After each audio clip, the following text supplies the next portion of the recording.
भारत के अंदर कानून नेताओं ने हमारे भारत के समस्त हिंदुओं को इतना कायर बुजदिल बना दिया है कि कोई हमारे घर में घुस जाए, हमारे बच्चों की हत्याएं कर दे और ऊपर से वो रक्तपात कर रहा है। आप समझ रहे हैं, रक्तपात, एक राक्षस हमारे घर में घुस के रक्तपात। अरे हिंदुओं, ये वही परिवार था जिसने हिंदू मुस्लिम का भाईचारा निभाया।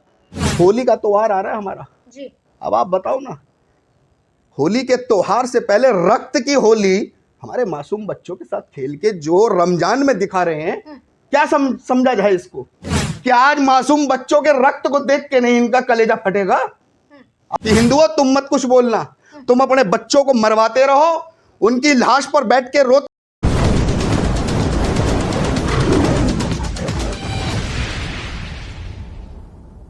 यकीनन इस सवाल बार बार खड़ा हो रहा है कि किस तरीके से एक मुस्लिम युवक या कहूं एक मुस्लिम नाई उन दो बच्चों के लिए बन गया है कसाई। लगातार ये सवाल खड़े हो रहे हैं। हालांकि उसका एनकाउंटर तो हो गया है, लेकिन लगातार यहाँ पर ये प्रश्न भी उठता है कि आखिर ऐसी घटनाएं कब तक। इसी को बात करने के लिए आज हमारे साथ में अमित जी मौजूद हैं, जो की बात की जाए तो उनसे ही उनका परिचय जान लेंगे। अमित जी, सबसे पहले हम आपका परिचय जानना चाहेंगे। नमस्कार, मेरा नाम अमित सिंह राठौर है। हिंदू राष्ट्र नवनिर्माण सेना से राष्ट्रीय अध्यक्ष संस्थापक हूँ मैं जी। अमित जी, सबसे पहले आपसे हम यही जानना चाहेंगे कि लगातार इस तरीके की जो घटनाएं सामने आ रही हैं, आखिर ये कौन सी कट्टरपंथी सोच को विस्तार देने का प्रयास कर रही है? ये घटना आपको लग रही है? ये घटना नहीं है मैडम। फिर क्या है? ये घटना नहीं है, ये गजवाए हिंद की साजिश है। और भारत के अंदर रमजान चल रहे हैं और रमजान के चलते समय ऐसा कृत किया जाना, ये मुझे नहीं लगता कि शर्मनाक भी होगा, क्योंकि इससे घृणित कोई मेरे पास शब्द नहीं है कि मैं किसी के किए कुकृतों को कुछ शब्दों के माध्यम से एक सीमा दे दूं, क्योंकि कोई सीमा नहीं थी इस हत्याकांड की। आपको ये समझना होगा कि जिन मासूम बच्चों के साथ में इन राक्षस प्रवृत्ति के लोगों ने जो कृत किया, एक का नाम तो साजिद है जिसका एनकाउंटर हो गया है। धन्यवाद करता हूं मैं यूपी सरकार का कि तत्काल प्रभाव से एक राक्षस का वध तो किया आपने। लेकिन मैं आज आपके चैनल के माध्यम से उन हिंदुओं से भी पूछना चाहता हूं कि ये सोचने का समय है कि हमारे मासूम बच्चों की हत्या, वो भी घर में घुसकर टेरिस पे, और बड़े आसानी से एक जिहादी मानसिकता का व्यक्ति, राक्षसी प्रवृत्ति का व्यक्ति रमजान के महीने में करता है। तो ये सोचने का विषय है कि ऐसा उसने क्यों किया। क्योंकि रमजान को आप क्या सोच रहे हैं? क्या रमजान को भारत के अंदर जो शांति प्रिय लोगों को नाम से पुकारा जाता है कि ये शांति प्रिय है, तो आपको लगता है कि रमजान ये शांति प्रिय पूरा महीना होता है? रमजान के बाद काफिरों को ढूंढो, घेर के घात लगा के मारो। आज दो मासूमों की हत्या, निर्मम हत्या कहूँ, निशंक हत्या कहूँ, क्या शब्द दूँ, आप ही बता दीजिए मुझे। मैं भारत की सरकार से पूछना चाहता हूँ कि अगर मैं ऐसी हत्याओं को देखकर आक्रोशित हो जाता हूँ या कोई डिसीजन लेकर हिंदुओं तुमसे आह्वान करता हूँ, तो मुझे लगता है कि आप कुछ घंटों के बाद मोबाइल अपना देखकर मेरी बात को सुनकर रख देंगे। क्योंकि जो कल की घटना हुई है, क्योंकि ऐसी घटनाएं भारत में लगातार होती रही, निर्मम तरीके से होती रही, लेकिन भारत का हिंदू जाग नहीं रहा।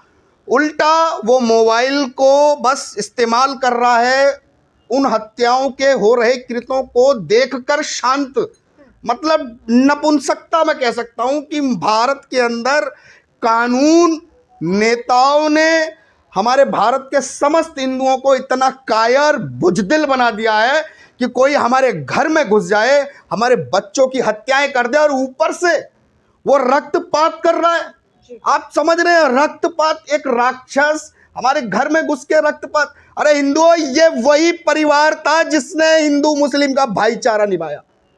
कहना नहीं चाहिए। आप कहेंगे कि फिर वही बात हिंदू मुस्लिम। अरे मैं बात करूंगा अगर हिंदू की तो मैं हिंदू मुस्लिम करने वाला कहलाऊंगा। अगर हत्याओं पर चुप हो जाऊंगा तो मैं सेकुलर नामर्द बनकर नहीं रह सकता, मैं तो बोलूंगा। क्योंकि जिन राक्षसों ने रक्तपात मासूम बच्चों का किया रमजान के महीने में, क्या लगता है इनको? सोचने का विषय है ये कि रमजान के महीने में ऐसा कृत करने से उसको तो शबाब मिल गया, और शबाब के लिए उसने काम किया है।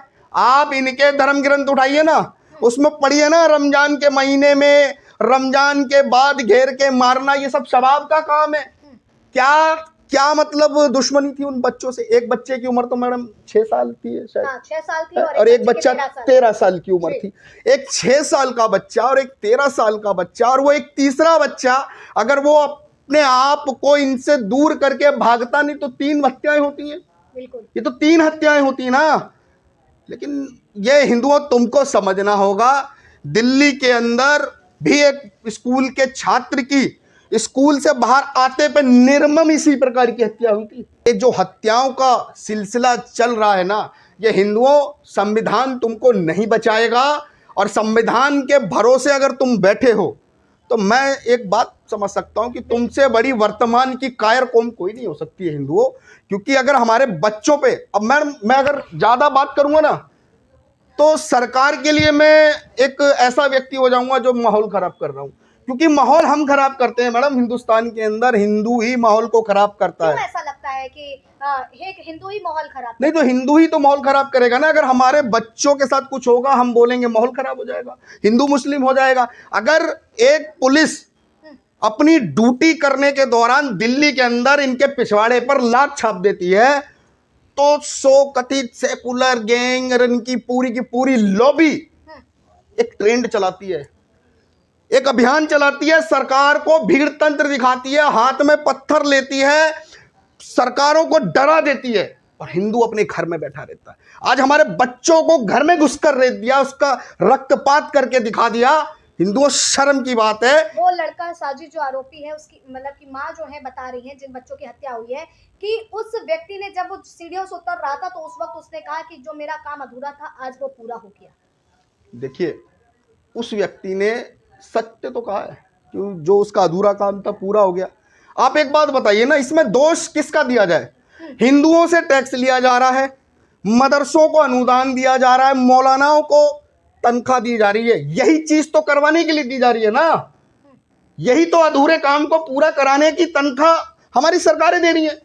आप बताइए ना, जो अधूरे काम को पूरा करने का कह रहा है, यही तो किताबों में उनकी लिखा हुआ है कि रमजान के पाक महीने के बाद घात लगाओ मारो, और रमजान में मारो। आपको सोचना होगा कि ये कौन से अधूरे कामों को पूरा कराने की तनख्वाह हिंदुओं के टैक्स से लेके दी जा रही है। यही तो पढ़ाया जा रहा है ना, काफिरों की हत्या कर दो। मदरसों में क्या पढ़ाया जा रहा है? वैज्ञानिक बनाने के लिए पढ़ाया जा रहा है। यही अधूरे कामों को पूरा करने के लिए सरकारें पैसा दे रही है। लेकिन प्रशासन तो एक्शन में दिख रहा है ना, जिस तरीके से बात की जाए, का काउंटर हो गया, दूसरे को ढूंढा जा रहा है। एक्शन केवल समाधान है क्या? फिर क्या होना चाहिए? रिएक्शन होना चाहिए हिंदुओं का।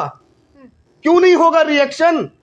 एक पिछवाड़े में लात छप जाए तो पूरी दिल्ली को घेरने वाले आज हिंदुओं को बता रहे हैं कि एक्शन हो रहा है। ये एक्शन नहीं है, ये हिंदुओं को नपुंसक बनाने का एक्शन है कि हिंदुओं तुम मत कुछ बोलना, तुम अपने बच्चों को मरवाते रहो, उनकी लाश पर बैठ के रोते रहो। होली का त्योहार आ रहा है हमारा जी, अब आप बताओ ना, होली के त्योहार से पहले रक्त की होली हमारे मासूम बच्चों के साथ खेल के जो रमजान में दिखा रहे हैं, क्या समझा जाए इसको?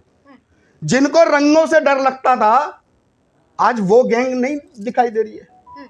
जिन्हें भारत के अंदर हिंदुओं के त्योहारों से एलर्जी थी, रंगों से डर जाते थे कि आज मासूम बच्चों के रक्त को देख के नहीं इनका कलेजा फटेगा।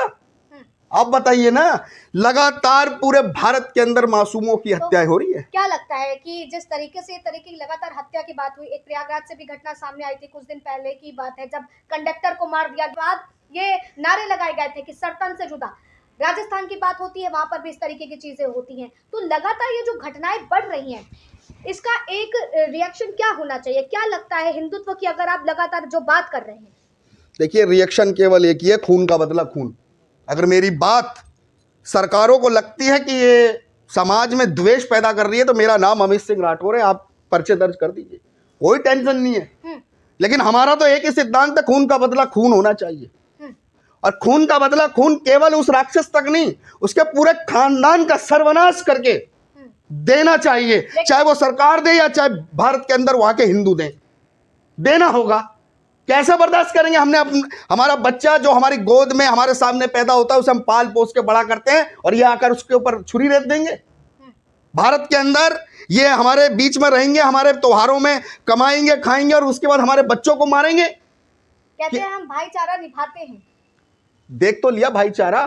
पड़ोस में दुकान थी, आया था ना अपनी बीवी की डिलीवरी के बहाने पैसे लेने, 5,000 माँ बता रही है, और माँ तो भाईचारे को निभा रही थी, उसको पैसे देने के लिए भी तैयार थी, पैसे भी दे रही थी, चाय भी पिला रही थी। उसको क्या पता है कि मैं तो चाय पिला रही हूं और एक ऊपर राक्षस बैठा रक्तपात कर रहा है। ये सोचने का विषय है कि हम जिसे भाई समझकर घर बुलाकर जलपान करा रहे हैं, चाय पिला रहे हैं, वही आपके घर में आपके मासूमों का कत्लेआम करके उसका रक्तपात कर रहा है। और रक्तपात करने वालों के प्रति मेरी तो कोई सिंपैथी नहीं है। और हिंदुओं, अगर तुम्हारे अंदर है ऐसे लोगों के लिए सिंपैथी, तो तुम्हारे लिए डूब के मरने वाली बात है। बच्चे पैदा करना बंद कर दो, क्योंकि बच्चे पैदा करोगे ऐसे ही रक्तपात करके कोई ना कोई मार देगा। क्यों बच्चे पैदा कर रहे हो? क्योंकि सरकारों ने हिंदुओं को कायर बना दिया, हिंदुओं को ज्यादा बच्चे पैदा नहीं करने देने, क्योंकि ज्यादा पैदा करेंगे तो भारत का माहौल बिगड़ जाएगा। शांति दूत कहे जाने वाले मुस्लिमों की राजनीति, वोट बैंक पे जिन नेताओं की चलती है, उनकी राजनीति खतरे में आ जाएगी, देश खतरे में आ जाएगा। जब जब हिंदुत्व की सनातनियों की बात होगी, भारत खतरे में आ जाता है जी, भूचाल आ जाता है, भूकंप आ जाता है इस देश के अंदर। लेकिन जब हमारे यहाँ कन्हैया जैसा कांड हो जाए, राजस्थान की तरह श्रद्धा जैसा हो जाए, या आज हम अपने इन 2 बच्चों की बात करें, हजारों ऐसे मामले हैं। चाहे कश्मीर का उठा के देख लो, कश्मीर में क्या था? कत्लेआम था। बंगाल में क्या था? कत्लेआम था। जिस कौम के लोगों को सिखाया ही कत्लेआम जाता है, उससे आप भाईचारे की उम्मीद कैसे कर सकते हो? मुझे समझ नहीं आता। ठीक है, आप ये बताइए कि हिंदुत्व की लगातार आप जिस तरीके से बात कर रहे हैं, और यकीनन ये सारी चीजें जो घटनाएं घटित होती जा रही हैं, और इस घटना को देख करके क्या लगता है, ये सोची समझी जैसे साजिश की आपने बात करी, तो क्या हिंदू कौम को डराने का प्रयास किया जा रहा है, हिंदुत्व को डराने का प्रयास किया जा रहा है? देखिए, हिंदुओं को डराने का प्रयास तो भारत की सरकारों ने किया। हिंदू तो माँ, बहन, बेटी और नारी और समाज और उनकी रक्षा के लिए सदैव लड़ा है। किससे लड़ा? अरे हिंदुओं, जब तुम्हारे पूर्वज 800 साल इनसे लड़े हैं, और उसके बाद हमारे देश के हिंदुओं की आंखें नहीं खुल रही है। उसके बाद लोकतंत्र के नाम पर भारत के अंदर सबसे ज्यादा हिंदुओं के ऊपर आज अपराध हो रहे हैं। हिंदू इस देश के अंदर पीड़ित होने के साथ साथ राजनीति का वो मोहरा है कि अगर बोला तो घर में सुविधाएं बंद, वो हिंदू मुस्लिम करने वाला, शांति को भंग करने वाला, ऐसा चेहरा बनाकर ये देश के नेता, राजनेता दिखाने का प्रयास करते हैं। लेकिन नहीं, हिंदुओं, समय अब आपको तय करना है कि राजनीति करने वालों के साथ खड़े होकर देश को और अपने बच्चों को डूबते, कटते और मरते देखना चाहते हो तो जाओ राजनीति करो। हिंदुत्व में एकता होना आज के समय कितना जरूरी हो गया है? हिंदू में एकता होना जरूरी हो गया? अरे मैं कह रहा हूं कि हिंदू एक होना जरूरी हो गया है। अगर हिंदू हिंदू की बात नहीं करेगा तो ऐसे ही बच्चे मासूम आज जिनके साथ जो हुआ यही होता रहेगा। क्योंकि अगर हम एक दूसरे के लिए बोलेंगे ही नहीं तो कोई भी हमारे घर में घुस के मारेगा। क्योंकि आज जो बदायूं में हुआ है वो घर में घुस के ही तो हुआ है। क्योंकि आपका कहना कि घटना नहीं है, ये सोची समझी साजिशें हैं। भारत को गजवाए हिंद बनाने के लिए ये वो साजिशें हैं जो सालों साल से चली आ रही हैं, जिनके लिए हमारे पूर्वजों ने लड़ाई लड़ी, और लड़ने के बाद कि हाँ भाई हमारे देश के अंदर एक शांति आएगी, उसके लिए अपनी रियासतें दान कर दी भारत को प्रबल अखंड बनाने के लिए। लेकिन नहीं, वो फैसला गलत हो गया। सरकारों ने हमारे साथ छल कर दिया। छल करने के बाद हमारे देश को अखंड प्रबल बनाने के नाम पर हिंदू ही बांट दिया, हिंदू ही तोड़ दिया। हिंदू भारत के अंदर सबसे ज्यादा पीड़ित है इस समय, सबसे ज्यादा पीड़ित है, जिसकी कोई बात नहीं करना चाहता, और जो बात करे तो उसको सीधा ट्रोल किया जाएगा कि आप हिंदू और मुस्लिम कर रहे हैं। मुस्लिम कुछ भी करे, उनके जितने भी, आप समझ रहे हैं ना, जो उनका पूरा नेक्सिस है वो विक्टिम कार्ड लेके आता है। अभी हो सकता है कि इस कांड में भी होगा, जिसने राक्षस ने इन बच्चों का कत्ल करके रक्तपात किया। अभी हो सकता है कि इनकी जो लॉबी है वो जाएगी उस आरोपी के परिवार के पास, और हो सकता है कि कुछ ऐसी बात विक्टिम कार्ड की लेके आ जाए कि हनुमान चालीसा बजा रहे थे बच्चे। ये तो देश के अंदर आम हो गया ना, कि देश के अंदर हमारा हिंदू एक वो अभी दुकान में हनुमान चालीसा पढ़ रहा था, उसको घुस के मारा। अरे हिंदुओं, तुमको तुम्हारे घरों में घुस के मार रहे हैं, तुम ये 4x4 के मकान 100-200 गज के मकानों में सुरक्षित नहीं हो, इसका जिम्मेवार सिर्फ तुम हो, क्योंकि 100-200 500 गज की भूमि को सुरक्षित रखने के लिए आपने समाज की ओर देखना बंद कर दिया। अपने बच्चों को अच्छी परवरिश देने के चक्कर में आपके बाद आपके बच्चे सुरक्षित रहेंगे या नहीं रहेंगे वो देखना बंद कर दिया। और बाद की छोड़ो, अभी तो वर्तमान में सामने ही बच्चों का कत्लेआम हो रहा है। और इस कत्लेआम पर मैं एक ही बात कहूंगा, भारत के अंदर ना चाइना जैसा सख्त कानून इन मुसलमानों के लिए आना चाहिए, जो भारत के हित में हो तो वही हमारे देश के अंदर भारत का नागरिक कहलाए। लेकिन ऐसी प्रवृत्ति वालों को भारत के अंदर भी डिटेंशन सेंटर बनाकर इनको वहां बंद कर देना चाहिए, क्योंकि इनकी बुद्धिमत्ता बिल्कुल भ्रष्ट है, क्योंकि इनके साथ हम नहीं जी सकते। कहना 47 की आजादी के समय बंटवारा क्यों हुआ था? इसीलिए हुआ था कि मुसलमानों ने एक बात बोली थी कि हम हिंदुओं के साथ नहीं रह सकते। फिर भी बंटवारा हम हिंदुओं ने स्वीकार किया, इनको जमीन दी, जमीन देने के बाद भी आज भी हमारी छाती पे है ये। हमने अपने बच्चे दे दिए, रियासत दे दी, रजवाड़े दे दिए, देश के टुकड़े कर दिए, उसके बाद भी ये हमारी छाती के ऊपर हमारे बच्चों का कत्लेआम कर रहे हैं। तो ये सोचने की बात है हिंदुओं, जिस क्षत्रिय राजा ने 17 बार माफी दे दी, उसको भी धोखे से सोते पे उठाकर गौरी ने क्या किया, उससे भी हमारे देश का हिंदू नहीं जाग पाया। अगर आज हमारे बच्चे एक एक करके मारे जा रहे हैं ना, उनको भी देखकर हमारे हिंदू जाग ही नहीं रहे। उनको सुबह उठते ही 8 बजे तैयार होना है, ड्यूटी पे जाना है, ड्यूटी से घर आना है, घर आने के बाद 2 रोटी खानी है और बच्चों के साथ बैठ जाना है। लेकिन उनको ये नहीं पता है कि आप ड्यूटी पे रहेंगे और आपके बच्चे घर पे होंगे, घर पे सुरक्षित हैं या नहीं है। क्योंकि जो 2 बच्चे मरे हैं उनका पिता भी ड्यूटी के चक्कर में बाहर था, वो बाहर थे, लेकिन घर के अंदर हत्या हुई ना। तो ये दिमाग से निकाल दो कि तुम्हारे बच्चे तुम्हारे घर में सुरक्षित हैं, नहीं है सुरक्षित, क्योंकि उनके कॉन्सेप्ट में सिखाया जा रहा है कि घात लगाओ मारो। वही घात लगा के बैठा हुआ था। रमजान शुरू हुआ और रमजान के अंदर उसने क्या कांड किया। अब कोई मुल्ला नहीं निकल के आएगा, कोई देवबंद का नहीं निकल के आएगा, कोई मौलाना नहीं निकल के आएगा, कोई असदुद्दीन ओवैसी नहीं आएगा। अगर कोई आएगा तो एक ही बात कहेगा कि हम ऐसी घटनाओं का कंडम करते हैं, बस यही होगा। यही होगा।